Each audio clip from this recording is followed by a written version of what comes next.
This podcast was brought to you by the Tampa Bay Podcast Network. I'm so excited to have with us today Ken Mary. He's a drummer who's worked with Alice Cooper, John Waite, and now with Flotsam Jetsam. He has worked on over 35 albums worldwide with sales of over $5 million. Let me tell you, he has gone and done more than just drumming. He's moved into songwriting and producing and engineering. You name it, he's worked on it.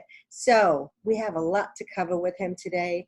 Let's get him with us right now. Ken, thank you so much for being with us here today. I'm so excited because the last time we spoke was when I first started my podcast, which is ago now. And I know you have so many things going on since then. So I just want to catch up and see what's going on. Thank you, and you as well. These are interesting times. So the last time I caught up with you, you were on tour with Flotsam Jetsam. How long have you been with them? I think about 2.5 years now. Oh, wow. Awesome. And I did the last record called The End of Chaos, and we're completing a new album called Brace for Impact. You always have your hands in a lot of cookie jars. So you not only are a drummer, you produce, you do engineering work. You've worked with some of the top producers and engineers, that have worked with people like Janet Jackson. And my question is, when you were in the studio working with him, were they like open to sharing their secrets with you, or were they kind of like, you can't watch me do this? Like were they open to sharing, and so that you could learn how to do more of the business that you do in the studio? Sure, that's a great question. And I was very blessed to work with some amazing producers, guys like Andy Johns, who engineered all the Led Zeppelin albums and worked on some of the huge Van Halen albums. Guys like Michael Wagner, who worked on Metallica, Megadeth. Janet Jackson was one of the ones you mentioned. He worked with on one of her records. A guy named Mac, who worked with Queen. He did a lot of the Queen, major Queen records. So I really had an opportunity to work with some incredible teachers, I would say. And the ones that I worked with, I had great experiences with, and they were very open to sharing what they knew. And, for instance, Michael Wagner is a friend of mine, and he was mixing down Ozzy Osbourne, No More Tears, and I would go and hang out with him, and, we'd go have lunch and then come back and mix down some classic songs that, today you hear on the radio. They're classics that have stood the test of time. And it was really cool to be in the mix down for those kinds of things, and seeing what Michael did and seeing what kind of processing and seeing what kind of effects and how he worked the process of mixing. And it was. He's one of the engineers I would say I learned probably the most from, just as I spent the most time with him. But I definitely learned from everybody, and some very I would say useful information for sure. If you pay attention and you're working with people that are talented, you're going to learn a tremendous amount. So that's the one thing I would always tell younger musicians is, if you have the opportunity to work with somebody that's sold millions and millions of records, even guys like Desmond Child, he's written, huge hit songs for Aerosmith and, everybody under the sun. And I did one record with him, and he was in the studio, and I was doing drums on this particular album, and there were all these changes going on, and he was making all these changes that it seemed to me like on the fly. He's like, okay, well, put a build here. Okay, put a break here. Do this, do that. And I was thinking to myself, wow, this guy really wrecked the song. And by the time it was done and I heard the final album, I was like, wow, this is brilliant, because he knew what was in his head, and he knew what he wanted to hear. And, but of course, you learn that, okay, sometimes these changes and these things that seem disruptive or whatever really are something that creates some magic in the material. So yeah, you learn a lot from writers and producers and even musicians. You can learn a tremendous amount if you're open to being taught and you're paying attention.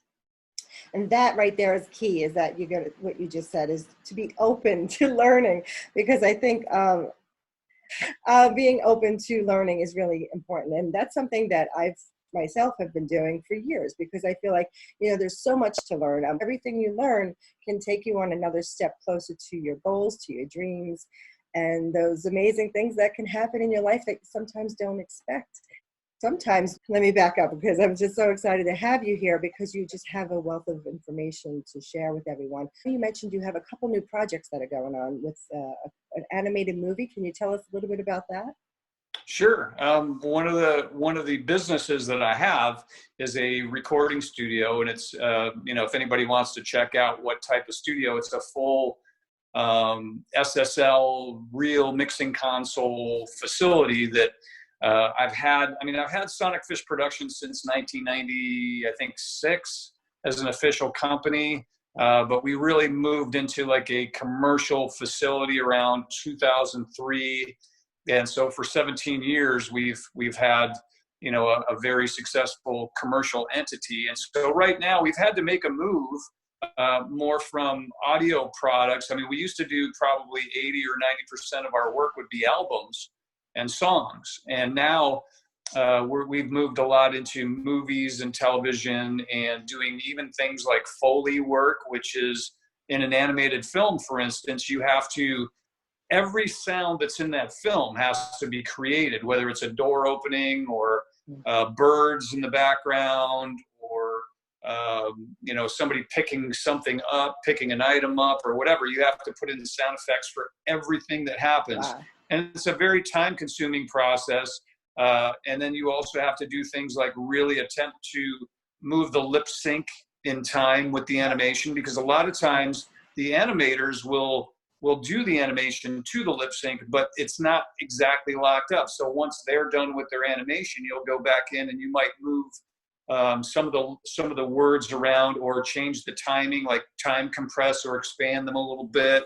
And so you have that, and then you have the actual music, which we've been scoring and mixing, and then you have the mixing of the entire project, and then you have the mixing of the project not only in stereo, but then you have to mix it in 5.1, which is a whole nother format where you have multiple sounds coming out of multiple speakers, and that's a lot of fun. I mean, I really enjoy it, but it's also another skill that you have to learn. And it's just so yeah, it's a very intense process, and it's a very involved process, but we're having a great time. We're working on a film right now called Two Pennies.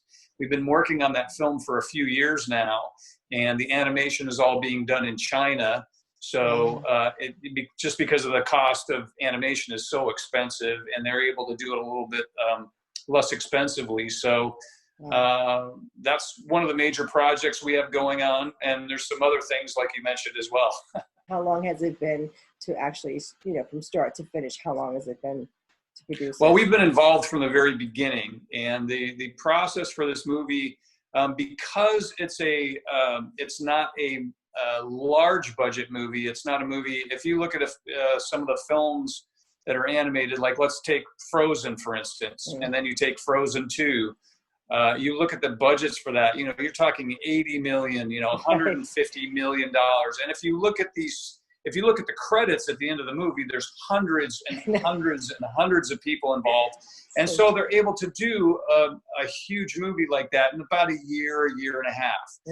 We've been working on this realistically, I'd say, for about 4 years, but our team is so much smaller. We have, and then the process is so intense, and we've been involved from there's a stage called animatics, and that's where an artist with pencil drawings actually makes a animated the movie is broken down into sequences, and each sequence might be a minute to 3 minutes long, sometimes a little bit longer, sometimes a little bit shorter.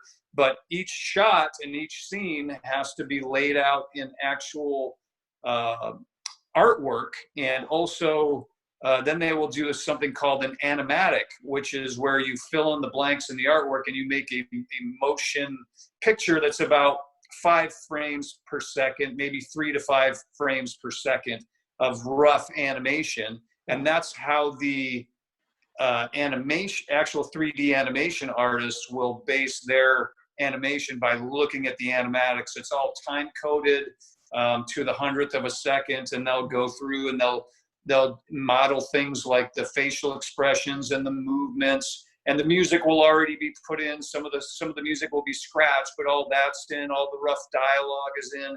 So they're able to take that animatic and actually create animation from it. So that process for us, it's been about a 4-year process, but we're getting very close to the end now. It's amazing how it's taken, 4 years, but it sounds so tedious and so many moving parts that I can't even begin to think of how you guys are doing that. Where will it be shown? Well, we don't know yet.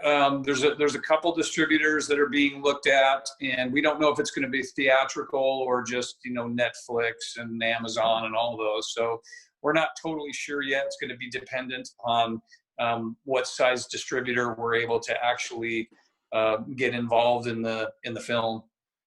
Nice. I can't wait. Please let me know when it's ready to go out there. I'd love to share that with our audience.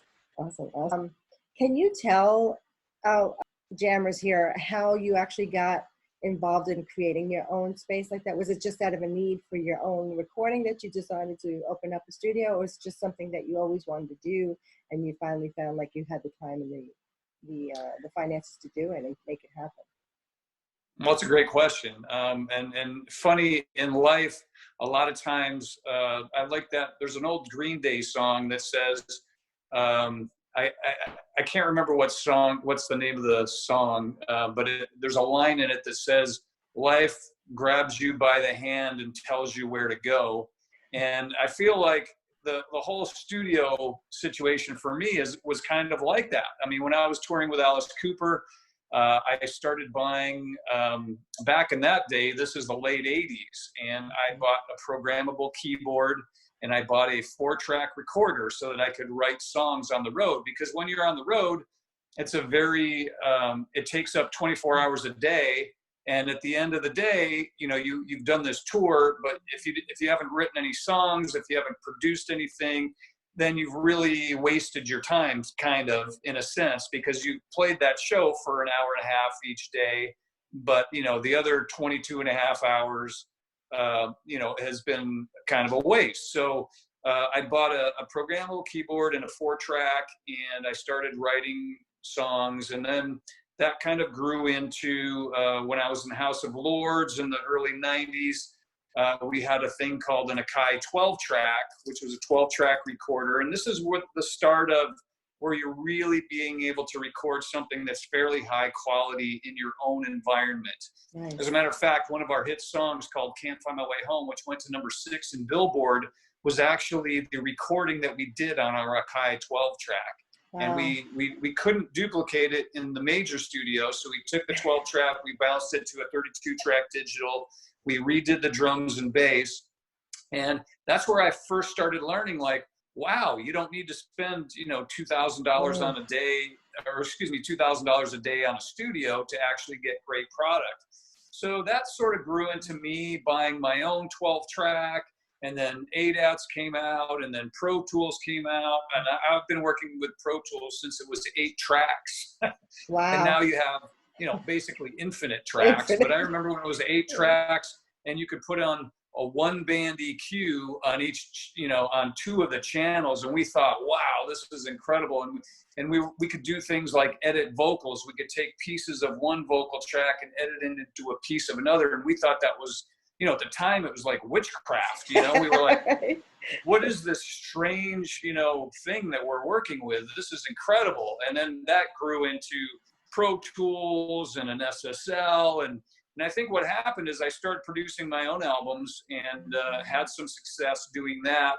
And little by little, I think the first 2 albums I produced ended up getting picked up by record companies. Mm-hmm. And so it was one of those things where it's like, okay, you're a producer. And, life grabbed me by the hand and said, okay, this is what you're doing. And then the studio turned into this, I would say, honestly, it turned into kind of a wildly successful entity. But I think it was the right thing at the right time. I'm not sure you can really duplicate that kind of thing today. A lot of people come down to the studio. Occasionally we'll have a class from different colleges, like Mesa Community College usually comes down once a quarter. And, I'll tell them about the studio and the equipment we have and how it was built. and how we turned it into this, kind of a, I would say it's a small business, but at the same time in music production, it's one of the bigger music production facilities, and how we did that. And I always tell them, well, this was based on yesteryear's industry. That's not based on today's industry. This is based on the industry that was around in the late 90s and, the 2000s. And so you have to think different now. Like nowadays, you can't really have this huge SSL console and all these different things because there's really not the business to support it. You have to think a little bit smaller, and a lot of people are doing things now where it's all in the box and looks more like my home studio. Like I'll show you real quick. Like this is my home studio. Oh, that's awesome. You can kind of see, I don't know what I'm showing you exactly. Oh, but, I see everything. That's awesome. There's just a little mic preamp and, a little Pro Tools interface, a laptop, a little keyboard. This is the movie I was actually talking about. These are sound effects and things we're laying out. So, this is basically my home studio. And that's what most people's actual studios look like nowadays. So, and there's nothing wrong with that. You can do some tremendous work in your own little workspace. And, for what I'm doing here, like for the Flotsam album, there's certain things that I have to do at the main Sonic Phish Productions, like drums. You have to have a good sounding drum room. You have to have good sounding drum mics. You have to, have great preamps and a great A to D converter system. But if you have that, you can do a lot of other things. Like I'll do a lot of the orchestration, a lot of keyboard programming, background vocals. I'll do a lot of different things at my home studio and not actually have to go down to the big facility. I love that because you can save a lot of time and money if you can do something at home and then, take it into the studio. That's the other thing too, is the tools that we have nowadays compared to what we had in the, in the 90s or the 2000s. I mean, you've got drum programming things like Superior Drummer, that sound, if it's a simple drum part, it sounds like a real drummer. If it's too complex of a drum part, it starts sounding a little phony. But for the most part, if you're doing country songs or you're doing simple pop songs or whatever, I mean, there's so many options now of creating great music. I mean, especially if you're doing EDM stuff, you can create some great albums on a laptop. There's so many good programs, and I know some mixers in Nashville that they've gone completely what's called in the box, and they're Grammy award-winning mixers, and they're mixing everything down on a laptop. Right. So, and it sounds great. So, what are you going to say? It's true. I mean, the thing that you can have it in your house at your fingertips, just being able to do my own podcast, I'm away by that every day. And how can our jammers stay in touch and, see what's going on with you? And are you on social media? You can certainly look me up. I'm Ken Mary, I think 1 or something, because apparently somebody else had Ken Mary on Facebook. But oh, wow. My Facebook, it's very obvious that it's me. There's drumming pictures all over the place and some studio stuff and video clips, and so they'll know that it's me. And I'm on Instagram as well. I don't really do Twitter just because I don't know. It just seems like an odd format to me. Like I'm limited to a certain amount of words, and it's tough. I don't know. I just never really got into it. I am on it. I never use it. So I mean, if they want to really get in touch with me, I'd say probably Instagram or Facebook would be the best way to do that. Awesome, perfect. And please let me know when those releases come out so that I can, share a link to everybody with those. And I can't wait to see them and hear it. It just sounds exciting. So thank you again. Well, thank you so much. It's been a pleasure speaking with you. And if you're ever back out here, performing, please let me know. Or the East Coast at all, let me know. I'll definitely come to check out a show. Great. So, what state are you in? I'm in Tampa, Florida right now. And again, I thank you so much from the bottom of my heart for you being here. And I can't wait to share all the new stuff that's coming down the pike for you guys. So I really wish you the best. And if there's anything I can do for you guys, don't hesitate to let me know. And thank you. Thank you so much. Well, thank you so much. You have a fantastic day, and hopefully we talk again soon. You got it, Ken. Stay safe. All right, take care. I'll see you soon. Bye-bye. Bye-bye. Thank you, guys.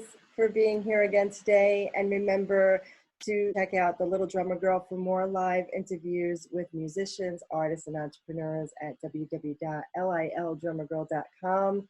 We'll see you soon.